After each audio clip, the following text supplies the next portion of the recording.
കൊഞ്ചുണ്ട്, ചീലാവുണ്ട്, ചാളമുണ്ട്. അന്ന് വീഡിയോയിലൊക്കെ എടുത്തിരുന്നപ്പോ എന്റെ ചെറുമക്കളും എന്റെ മക്കളൊക്കെ പറയാണ് ആന്റീനെ ലീലാമ്മയെ കണ്ടിട്ടുണ്ട്, വീഡിയോയിലൊക്കെ കണ്ടിട്ടുണ്ട്. മോള് ഒന്ന് സേലത്തിലാണ് ഇരിക്കുന്നത്. അവളിങ്ങനെ കണ്ടിട്ടുണ്ടെന്ന് പറഞ്ഞ് വിളിച്ച് പറഞ്ഞിട്ടുണ്ട്. അപ്പൊ അമ്മ ഫേമസ് ആയി.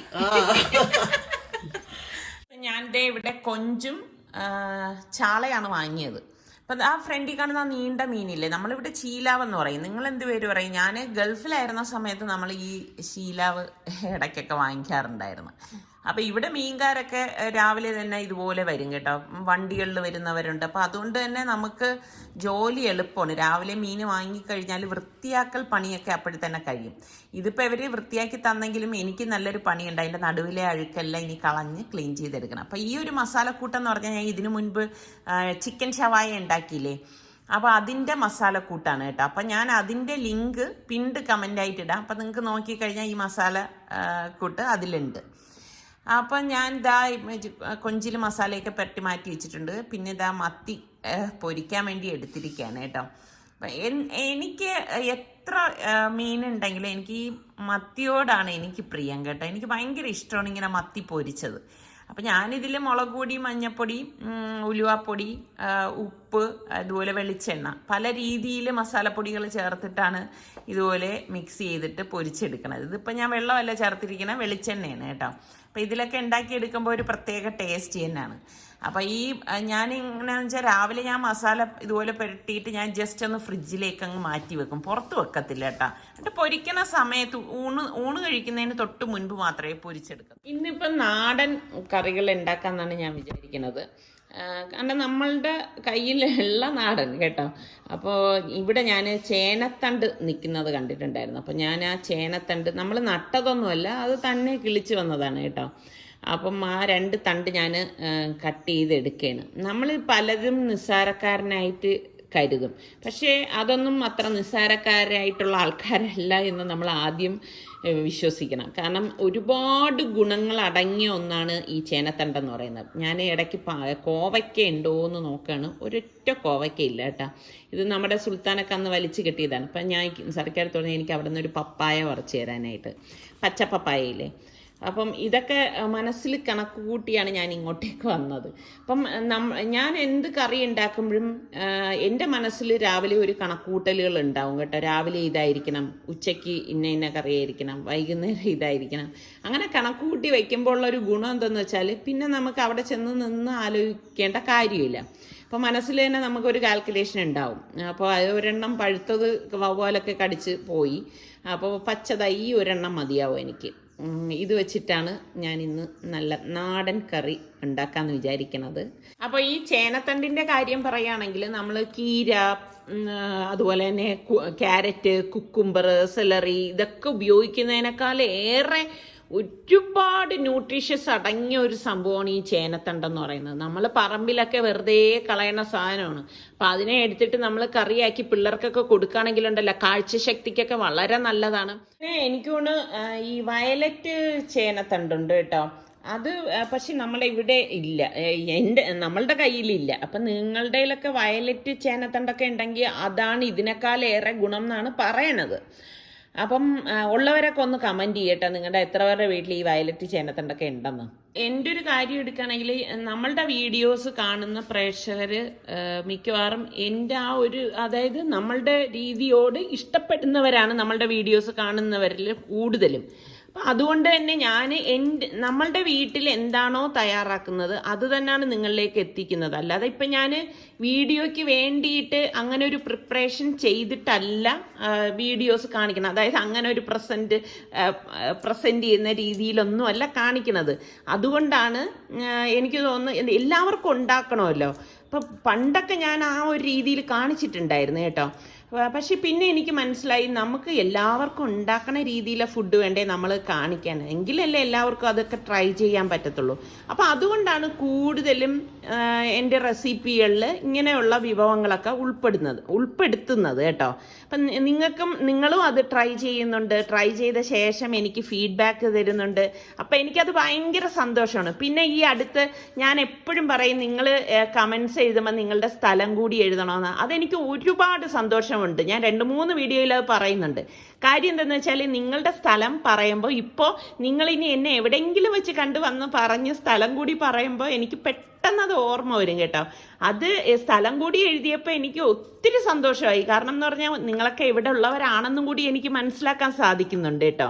അപ്പം ഞാൻ പപ്പായയും ഇതുപോലെ ഒന്ന് ചരിച്ച് കട്ട് ചെയ്തെടുക്കുകയാണ് കേട്ടോ. പച്ച പപ്പായയാണേ. അപ്പം അതിൻ്റെ ആ ഒരു കുരുവും ഇതുമൊക്കെ ഒന്ന് കളഞ്ഞെടുത്താൽ മതി. പിന്നെ ഇതേത് കണ്ട് എൻ്റെ ചട്ടി പൊട്ടി. എൻ്റെ കയ്യിൽ എത്ര ചട്ടി ഉണ്ടെങ്കിലും ഒരെണ്ണം പൊട്ടിക്കഴിഞ്ഞാൽ എനിക്ക് ഭയങ്കര വിഷമമാണ് കേട്ടോ. അങ്ങനെ അതിനൊരു സമാപ്തിയായി. അപ്പോൾ ഞാൻ ഇന്നിപ്പോൾ 2 തരം കറികളാണ് ഉണ്ടാക്കണത്. അപ്പോൾ ഇതിപ്പോൾ പപ്പായ കൊണ്ടിട്ട് ഒരു കറിയും നമ്മളുടെ ഈ ചേനത്തണ്ടും പപ്പായയും ചേർത്തിട്ട് മറ്റൊരു കറിയും. അപ്പോൾ ഞാൻ ഈ 2ാമത്തെ കറിക്ക് വേണ്ടിയിട്ട് ഇതുപോലെ ഒന്ന് അരിഞ്ഞെടുക്കുകയാണ്. നമുക്ക് എങ്ങനെയാണോ വേണ്ടത് അതുപോലെയൊക്കെ അരിഞ്ഞെടുത്താൽ മതി കേട്ടോ. പിന്നെ ഞാൻ എപ്പോഴും നിങ്ങളുടെ അടുത്ത് ചോദിക്കണം എന്ന് കരുതും കേട്ടോ, എന്തെങ്കിലുമൊക്കെ മാറ്റങ്ങൾ ഞാൻ വരുത്തേണ്ടതുണ്ടോ, അങ്ങനെ ഉണ്ടെങ്കിൽ നിങ്ങളത് പറയണം കേട്ടോ. പറയുന്നതിനനുസരിച്ച് ഇൻഷാല്ലാ ഞാൻ എന്നാൽ കഴിയണ വിധത്തിലൊക്കെ മാറ്റങ്ങൾ വരുത്താൻ വേണ്ടി ശ്രമിക്കാം. അപ്പോൾ നമ്മൾ പപ്പായ ചെറുതായിട്ട് അരിഞ്ഞെടുത്തില്ലേ, അതിനെ ഞാനൊന്ന് കഴുകിയെടുക്കണം കേട്ടോ. അപ്പോൾ ഇതിൽ ചെറിയ കറ ഉണ്ടാവുമല്ലോ, അതുകൊണ്ടാണ് ഞാൻ അരിഞ്ഞ ശേഷം കഴുകിയെടുക്കുന്നത്. അപ്പോൾ 2-3 പ്രാവശ്യം ഒന്ന് കഴുകിയെടുക്കുക. എനിക്ക് അല്ലെങ്കിൽ ഒരു തൃപ്തി കുറവാണ് കേട്ടോ, ഇങ്ങനെ ഈ കറ നമ്മുടെ കയ്യിൽ ഇരുന്നിട്ടേ. അത് കഴിഞ്ഞിട്ട് ഈ പപ്പായയും ചേനത്തണ്ടും കൂടി ഞാൻ ഇതുപോലെ ഇട്ടിട്ട് നല്ലതുപോലെ ഒന്ന് കഴുകിയെടുക്കും. ചേനത്തണ്ട് എന്ന് പറയുമ്പോൾ ഇങ്ങനെ ഒരു വെള്ളം വലിച്ചെടുക്കുന്ന ഒരു ടിഷ്യൂ പോലാണ് ഇരിക്കുന്നത്. അപ്പം ഈ ചേനത്തണ്ട് മാത്രം ഞാൻ മാറ്റി വെച്ചിട്ട് ചൂടുവെള്ളമാണ് ഒഴിച്ചിട്ട് നല്ലതുപോലെ ഒന്നുകൂടി ഒന്ന് കഴുകിയെടുക്കണം. അതിൻ്റെ കാര്യം എന്തെന്നറിയാവോ, എൻ്റെ ഈ ചേനത്തണ്ടിൽ ചൊറിച്ചിലൊന്നും ഇല്ലായിരുന്നു. ചൊറിച്ചിലുള്ള ചേനത്തണ്ട് ഉപയോഗിക്കില്ല എന്നാണ് പറയണത്. അപ്പം ഇത് കണ്ടോ, ഇതിപ്പം നമ്മുടെ വൻപയറാണ്. അത് കുറച്ച് ഞാൻ കഴുകിയിട്ട് പ്രഷർ കുക്കറിലേക്ക് ഇട്ട് കൊടുക്കണം. ഏകദേശം ഞാനിവിടെ ഒരു 1/2 കപ്പാണ് എടുത്തിരിക്കുന്നത് കേട്ടോ. വൻപയറിൻ്റെ ചെറുത് കേട്ടോ, വൻപയറല്ല. എന്നിട്ട് ഞാനിപ്പോൾ പച്ചപ്പപ്പായയും പച്ചമുളക് ഒരു 3 എണ്ണം ഇട്ട് കൊടുക്കുകയാണ്. കാരണം അതിൽ കിടന്ന് അപ്പോൾ ആ എരിവുമൊക്കെ കൂടെ കറക്റ്റിന് വരാൻ വേണ്ടിയിട്ടാണ്. പിന്നെ ഞാൻ ചൂടുവെള്ളത്തിൽ പിഴിഞ്ഞെടുത്ത നമ്മളുടെ ചേനത്തണ്ടും വെളുത്തുള്ളി 2 അല്ലിയും ചുവന്നുള്ളി 2 അല്ലിയും ഒന്ന് ചതച്ചതും 1 ടീസ്പൂൺ മഞ്ഞൾപ്പൊടി, 1/4 ടീസ്പൂൺ ചെറിയ ജീരകത്തിൻ്റെ പൊടി, പിന്നെ നമുക്ക് പാകത്തിനുള്ള ഉപ്പും, ചൂടുവെള്ളം, തിളച്ച വെള്ളം ഇതിൻ്റെ മീതെ നിൽക്കേണ്ട, അതിന് തൊട്ട് താഴെ നിൽക്കത്തക്ക രീതിയിൽ വെച്ചിട്ട് ഞാൻ പ്രഷർ കുക്കറിൽ ഇതൊന്ന് അടച്ചിട്ട് ഒരു 2-3 വിസിൽ വരെ വേവിച്ചെടുക്കാം. കാരണം ആ പയറൊന്ന് വേവാൻ വേണ്ടിയിട്ടേ. അപ്പം ഞാൻ ഇതൊരു കുഞ്ഞു ചട്ടിയാണ് കേട്ടോ. ആ ചട്ടിയിലേക്ക് നമ്മൾ പപ്പായ മാത്രം ചെറുതായിട്ട് അരിഞ്ഞില്ലേ, അതിട്ടിട്ട് പച്ചമുളകും കൂടി ഒന്ന് ഇട്ട് കൊടുക്കുകയാണ്. കുഞ്ഞു ചട്ടി എന്ന് പറഞ്ഞാൽ വളരെ കുഞ്ഞു ചട്ടി, വീഡിയോയിൽ ഇങ്ങനെ കാണുന്നതേ ഉള്ളൂ കേട്ടോ. എന്നിട്ട് പാകത്തിനുള്ള ഉപ്പും 1/2 ടീസ്പൂണോളം മഞ്ഞൾപ്പൊടിയും കൂടി ഇട്ടിട്ട് നമുക്ക് ഇതിലേക്കും ഞാൻ എല്ലാത്തിനും തിളച്ച വെള്ളം തന്നെയാണ് ഒഴിച്ചു കൊടുക്കണം കേട്ടോ. തിളച്ച വെള്ളം ഒഴിച്ചിട്ട് നമുക്കിതിനെ ഒന്ന് വേവിച്ചെടുക്കണം കേട്ടോ. അപ്പം ഇതൊരു 3-4 വിസിൽ വരെ വേവിച്ചാലും കുഴപ്പമില്ല. അപ്പം നമുക്ക് അതിൻ്റെ അരപ്പ് തയ്യാറാക്കാൻ വേണ്ടി ഞാനിവിടെ ഇപ്പം ഏകദേശം 1 കപ്പോളം തേങ്ങ ചിരകിയത് എടുത്തിട്ടുണ്ട്. ഇതിലേക്ക് 2 ഉണ്ട വെളുത്തുള്ളി, 2 അല്ലി വെളുത്തുള്ളി, 2 അല്ലി ചെറിയ ചുവന്നുള്ളി, 1 പച്ചമുളക്, കുറച്ച് കറിവേപ്പില, 1/4 ടീസ്പൂൺ ചെറിയ ജീരകം, ക്യൂമിൻ സീഡ് കേട്ടോ. പിന്നെ 1/4 ടീസ്പൂണോളം മഞ്ഞൾപ്പൊടി, 1/2 ടീസ്പൂൺ കാശ്മീരി ചില്ലി പൗഡറും ചേർത്ത് ഇതൊന്ന് അരച്ചെടുക്കാം. അപ്പം ആദ്യം ഞാൻ ഇതിനെ ഒന്ന് കറക്കിയെടുക്കാം. അപ്പം ആ തേങ്ങ ഒന്ന് അരഞ്ഞു കിട്ടാൻ വേണ്ടിയിട്ടാണ് അങ്ങനെയാണ്. അതിന് ശേഷം വെള്ളം ഒഴിച്ചിട്ട് ഇതൊന്ന് അടിച്ചെടുക്കുകയാണ് കേട്ടോ. അപ്പം ഇത്രയേ ഉള്ളൂ ഇതിൻ്റെ അരപ്പെന്ന് പറയുന്നത്. അപ്പം ഇവിടെ അരപ്പ് നമുക്ക് തയ്യാറായിട്ടുണ്ട്. ഇപ്പം കുക്കർ ഓഫ് ചെയ്തിട്ടുണ്ടായിരുന്നു. സ്റ്റീം പോയ ശേഷം തുറന്നു. അപ്പോൾ എല്ലാം പാകത്തിന് വെന്ത് വന്നിട്ടുണ്ട്. ഇതൊക്കെ ഉടഞ്ഞു പോയാലും ഒരു കുഴപ്പമില്ല കേട്ടോ. പ്രത്യേകിച്ച് പിള്ളേരൊക്കെ കഴിക്കുമ്പം അവർ നീക്കി വെക്കാതിരിക്കണമെങ്കിൽ ഇതുപോലെയൊക്കെ ഉടച്ചൊക്കെ എടുത്ത് കറിയാക്കി കൊടുക്കണതാണ് നല്ലത്. അപ്പം ഞാൻ എൻ്റെ മൺചട്ടി എടുത്തിട്ടുണ്ട്. അതിലേക്ക് നമ്മൾ ഈ തയ്യാറാക്കി വെച്ചിരിക്കുന്നത് കുക്കറിൽ നിന്ന് ഒഴിച്ചു കൊടുക്കാം. കണ്ടോ, കറക്റ്റ് പരുവത്തിനാണ് വെന്ത് വന്നിരിക്കുന്നത്. അപ്പം ഞാൻ ഇതിനിടയിൽ ഇതാ നമ്മുടെ പപ്പായ നോക്കുകയാണ്. അപ്പോൾ അത് ഇതാ വെന്ത് വരുന്നുണ്ട്. പെട്ടെന്ന് വെന്ത് കിട്ടും കേട്ടോ. ശരിക്കും നമ്മൾ ഈ പപ്പായയുടെയും പൊട്ടറ്റോയുടെയും ടേസ്റ്റ് ഒരുപോലാണ് ഇരിക്കുന്നത്. നിങ്ങൾക്ക് അങ്ങനെ തോന്നിയിട്ടുണ്ടോ? എനിക്കങ്ങനെ തോന്നിയിട്ടുണ്ട് കേട്ടോ. അപ്പം ഞാൻ അതൊന്ന് ഇളക്കിയ ശേഷം നമ്മുടെ ഈ അരപ്പുണ്ടല്ലോ, അരപ്പ് ഇതാ ഈ നമ്മളുടെ ചേനത്തണ്ട് കറിയിലേക്ക് ഒഴിച്ചു കൊടുക്കാം.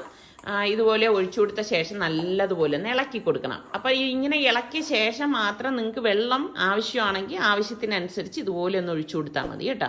ഞാൻ മിക്സിയുടെ അരച്ച ജാറിൽ തന്നെ കുറച്ച് വെള്ളം ഒഴിച്ചിട്ട് ഒഴിച്ചു കൊടുത്തതാണ്.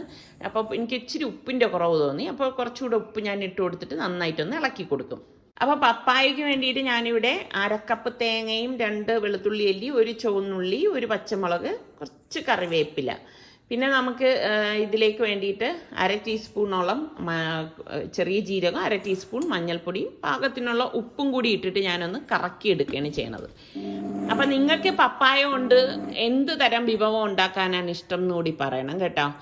അപ്പോൾ ദാ നമ്മളുടെ പപ്പായൊക്കെ വെള്ളം വറ്റി വന്നപ്പോഴേക്ക് ഞാൻ ഈ അരച്ച അരപ്പ് ഇതിലേക്ക് ഇട്ട് കൊടുക്കുകയാണ്. ഇതൊന്ന് കറക്കി എടുക്കേ ആവാവേ, അതെ ഇതുപോലെ. എന്നിട്ട് ഇതാ മിക്സ് ചെയ്തെടുക്കുക. അപ്പം നമ്മുടെ ഈസി ആയിട്ടുള്ള പപ്പായ തോരൻ ഇവിടെ റെഡി ആയിട്ടുണ്ട്. കണ്ട, നല്ല ടേസ്റ്റാണ് കേട്ടോ ഈ തോരൻ. അപ്പം നല്ല കളറുള്ളത് കൊണ്ട് തന്നെ പിള്ളേരുടെ മുൻപിലൊക്കെ വെച്ച് കഴിഞ്ഞാൽ അവരെന്തായാലും കഴിക്കാതിരിക്കത്തില്ല എന്ന് ഞാൻ ഉറപ്പ് തരുന്നു കേട്ടോ. അപ്പം നമുക്കിനിയിപ്പോൾ ഇതിലേക്ക് താളിച്ചൊഴിക്കാൻ വേണ്ടി ഞാൻ എന്താ പാനിലേക്ക് കുറച്ച് വെളിച്ചെണ്ണ ഒഴിച്ചിട്ട് കടുകിട്ട് പൊട്ടിച്ചു കൊടുക്കുകയാണ്. പിന്നെ കറിവേപ്പിലയും, അതുപോലെ കറിവേപ്പില ഇല്ലാത്ത എനിക്ക് ഒരു കറിയില്ല കേട്ടോ. പിന്നെ വറ്റൽ മുളകും കൂടി ഇട്ട് കൊടുത്തിട്ട് നമുക്ക് പപ്പായ തോരനിലേക്ക് ഒഴിച്ചു കൊടുക്കാം. അപ്പം ഇതൊക്കെ ഞാനിങ്ങനെ ഇളക്കത്തില്ല ഇപ്പം, കാരണം നിങ്ങളെ കാണിക്കാൻ വേണ്ടിയിട്ട് നല്ലൊരു ഭംഗി വേണ്ടേ, അതിന് ശേഷം ഞാൻ ഇളക്കത്തുള്ളൂ കേട്ടോ. നമുക്ക് കറിയിലേക്ക് താളിച്ചൊഴിക്കാൻ വേണ്ടി ഇതുപോലെ തന്നെ വെളിച്ചെണ്ണ ഒഴിച്ച് കടുക്, വറ്റൽ മുളക്, പിന്നെ കറിവേപ്പില ഇത്രയും ഇട്ട് കൊടുക്കും. ഇതിന് ശേഷം 1/4 ടീസ്പൂൺ കാശ്മീരി ചില്ലി പൗഡറും കൂടി ഇട്ട് കൊടുക്കും. അതിൻ്റെ ഗുഡൻസ് എന്താണെന്ന് വെച്ചാൽ കറിക്ക് നല്ല കളർ കിട്ടാനാണ്. അപ്പം താളിച്ചത് ഈ കറിയിലേക്ക് ഒഴിച്ചു കൊടുക്കുകയാണ് ചെയ്യുന്നത് കേട്ടോ. അപ്പം നമ്മുടെ കറി ഇവിടെ റെഡി ആയിട്ടുണ്ട്. കൊഞ്ച് മസാലയൊക്കെ പുരട്ടി ഫ്രിഡ്ജിൽ വെച്ചിട്ടുണ്ടായിരുന്നല്ലോ. അപ്പം ഞാൻ വെളിച്ചെണ്ണ ഒഴിച്ച് ഉലുവയും കടുകും ഒക്കെ ഒന്ന് പൊട്ടിച്ച് കുറച്ച് കറിവേപ്പിലയും കൂടി ഇട്ട് കൊടുക്കുകയാണ്. ഇതോടൊപ്പം തന്നെ 2-3 വറ്റൽ മുളകും കൂടി നമുക്ക് ഇട്ട് കൊടുക്കാം. എപ്പോഴും നമ്മൾ ഒരേപോലെ കറി ഉണ്ടാക്കണമെന്നും ഇതുപോലെ എന്തെങ്കിലുമൊക്കെ കൊച്ചു കൊച്ചു മാറ്റങ്ങൾ വരുത്തുമ്പോഴാണ് അതിന് ടേസ്റ്റ് ഉണ്ടാവുന്നത്. അപ്പോൾ ഇതാ ഞാൻ മസാല പുരട്ടിയ കൊഞ്ച് ഇതിലേക്ക് ഇട്ടിട്ട് എല്ലാം ചേർത്തൊന്ന് വഴറ്റി കൊടുക്കും. അപ്പോൾ ഇത് നമ്മളിപ്പോൾ പെട്ടെന്ന് റെഡിയായി കിട്ടും കേട്ടോ. കൊഞ്ച് ഒരുപാട് നേരം നമ്മൾ ഇട്ടങ്ങ് വേവിക്കേണ്ട ആവശ്യമില്ല. ഇതിലേക്ക് ഞാൻ 2-3 അല്ലി വെളുത്തുള്ളി ഒന്ന് ചതച്ചിട്ട് അതും കൂടി ഒന്ന് ഇട്ട് കൊടുക്കുകയാണ്. ഇട്ട് കൊടുത്ത ശേഷം നല്ലതുപോലെ ഇതുപോലെ ഒന്ന് വഴറ്റി എടുക്കും. ശരിക്കും പറഞ്ഞു കഴിഞ്ഞാൽ നല്ല ടേസ്റ്റാണ് കേട്ടോ. ഒന്ന് വെന്ത് വരുമ്പോഴേക്കും ഞാൻ ഒരു സവാള ഇതുപോലെ അരിഞ്ഞത് ഇതിലേക്ക് അങ്ങ് ചേർത്ത് കൊടുത്ത് നന്നായിട്ടൊന്ന് മിക്സ് ചെയ്തെടുക്കും. ഇതൊക്കെ നമുക്ക് പെട്ടെന്ന് തയ്യാറാക്കിയെടുക്കാൻ പറ്റുന്ന കറികളാണ് കേട്ടോ. അപ്പം ഞാൻ ചാളമീൻ പൊരിക്കാനായിട്ട് പോവുകയാണ്. വെളിച്ചെണ്ണ ഒഴിച്ചിട്ട് കുറച്ച് കറിവേപ്പില ഇട്ടിട്ട് പിന്നെ നമ്മൾ മസാല പുരട്ടി വെച്ചിരിക്കുന്ന മീൻ ഇതിലേക്ക് ഇട്ടിട്ടാണ് പൊരിച്ചെടുക്കുന്നത്. ശരിക്കും കൊഞ്ചുള്ളത് കൊണ്ട് ഇന്നിപ്പോൾ ചാളയുടെ ആവശ്യമൊന്നും ഇല്ലായിരുന്നു. പിന്നെ ചാളമീൻ ആയതുകൊണ്ട് തന്നെ ഫ്രഷ് ആയിട്ട് കഴിക്കാമെന്ന് വിചാരിച്ചു കേട്ടോ. അത്രയേ ഉള്ളൂ. അപ്പോൾ നമ്മുടെ കറികളെല്ലാം ഇവിടെ റെഡി ആയിട്ട് നിൽക്കുകയാണ്. ഇനി നമ്മളങ്ങ് കഴിച്ചാൽ മതി കേട്ടോ. നല്ല ടേസ്റ്റാണ്. അപ്പോൾ ഞാൻ കുറച്ച് കറിവേപ്പിലയും കൂടി ഇട്ട് കൊടുത്തിട്ടുണ്ടായിരുന്നു ഇതിൽ കേട്ടോ. അപ്പം നിങ്ങൾക്ക് ഞാൻ ഇന്നുണ്ടാക്കിയതിൽ ഏത് വിഭവമാണ് ഏറ്റവും ഇഷ്ടമായത് എന്നുകൂടി പറയണം കേട്ടോ. എനിക്ക് നിങ്ങളുടെ അടുത്ത് അത്ര സ്വാതന്ത്ര്യം ഉള്ളതുകൊണ്ടാണ് ഓരോ കാര്യങ്ങളും ഞാൻ നിങ്ങളുടെ അടുത്ത് ചോദിക്കുന്നത് കേട്ടോ. അപ്പോൾ എനിക്ക് മനസ്സിലായി എന്നെ പോലെ തന്നെയാണ് എൻ്റെ വ്യൂവേഴ്സ്. അതിൽ എനിക്ക് ഭയങ്കര സന്തോഷമുണ്ട് കേട്ടോ. എത്ര സന്തോഷം പറഞ്ഞറിയിക്കാൻ എനിക്ക് പറ്റത്തില്ല. പിന്നെ ഞാൻ കാണിക്കുന്നതിൽ ഞാൻ പറഞ്ഞ മാതിരി എന്തെങ്കിലും നിങ്ങൾക്ക് ഇഷ്ടമില്ലായ്മ ഉണ്ടെങ്കിൽ അതും കൂടി നിങ്ങൾ പറയണം കേട്ടോ. അപ്പോൾ ഇതാണ് നമ്മളുടെ ഇന്നത്തെ ലഞ്ച് എന്ന് പറയണത്. അടിപൊളിയാണ്. അപ്പം ഞാൻ പിന്നെ ഇതിലേക്ക് ഓയിലൊന്നും ഒഴിക്കത്തില്ല. അപ്പം നമ്മുടെ തക്കാളി ഞാൻ ഒരെണ്ണം അരിഞ്ഞത് അത് ലാസ്റ്റ് ഈ കൊഞ്ചിലേക്കൊന്ന് ചേർത്തിട്ട് ഒന്ന് മിക്സ് ചെയ്ത് കൊടുക്കും. വേറെ ഒന്നിനുമല്ല കേട്ടോ. കഴിക്കുമ്പം ഒരു കളർഫുള്ളായിട്ട് കിടക്കാനും കാണാനും പിന്നെ കഴിക്കുമ്പോൾ ഒരു രസത്തിനും വേണ്ടി മാത്രമാണ്.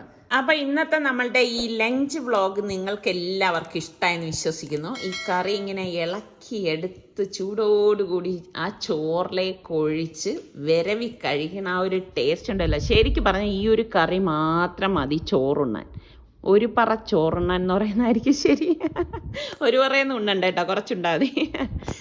അപ്പോൾ നമ്മളുടെ ചാനൽ കണ്ടുകൊണ്ടിരിക്കുന്നവരിൽ സബ്സ്ക്രൈബ് ചെയ്യാതെ കാണുന്ന ആരെങ്കിലും ഒക്കെ ഉണ്ടെങ്കിൽ നിങ്ങൾക്ക് നമ്മളുടെ ചാനൽ ഇഷ്ടപ്പെട്ടാൽ സബ്സ്ക്രൈബ് ചെയ്യാനും ആ ബെല്ലൈക്കൺ പ്രസ് ചെയ്യാനും ഒന്നും മറന്നു വരുതേ. നിങ്ങൾ ബെല്ലൈക്കൺ പ്രസ് ചെയ്യുമ്പോൾ ഓൾ എന്നൊരു ഓപ്ഷൻ വരും.